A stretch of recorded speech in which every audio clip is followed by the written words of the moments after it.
Баршаңызға қайырлы күн, менің оқырмандарым, менің каналыма қош келдіңіздер. Каналыма тіркеліп, қоңырауша белгісін баса кетіңіз. Бүгін сметаник пирогын пісіреміз. Ең алдымен ыдысымызға ұнымызды, бір дана жұмыртқамызды, қантымызды және бөлме температурасында сармайымызды салып, жақсылап песочный қамырымызды илеп аламыз. Достар, қамырды көбейлеудің қажеті жоқ, өйткені бұның құрамында сармай бар. Пирогымыз дұрыс шықпай қалады. Қамырымыздың басын біріктіріп, пакетикке салып, жарты сағатқа тоңазытқышқа салып қоямыз. Қамырым дайын болды. Ыдысымызға қаймағымызды, 2 дана жұмыртқа, 2 ас қасық жүгері ұнтағын, ванильді қант және де қант салып, массаны 1 келкі болғанша жақсылап араластырамыз, достар. Арасына түйіршігі қалмауы керек, өйткені сметаник пирогы піскенде ішіне аппақ түйіршігі қалып қояды. Пирогтарыңыз дұрыс шықпай қалады.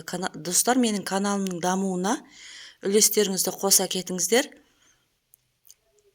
Сметаник пирогының рецебін описание бөлімінде қалдырамын.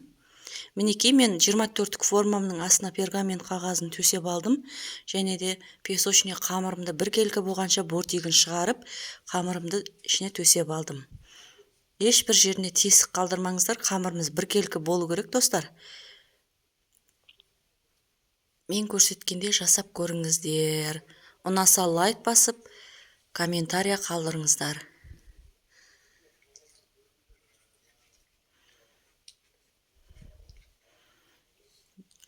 Бортиктерін осылай шығарасыздар, достар.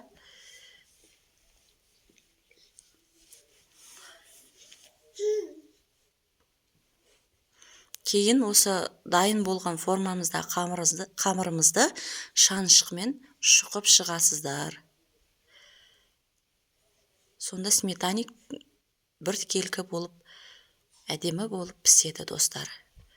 Мінекей дайын болды. Ішіне кремімізді құйып, жан-жағынан қозғап, дайын тұрған пешімізге салып пісіріп аламыз. Осылай бортиктерін туралап алыңыздар. Мінекей, менің сметаник пирогым пісті. Ұнаса пікірлеріңізді қалдырыңыздар.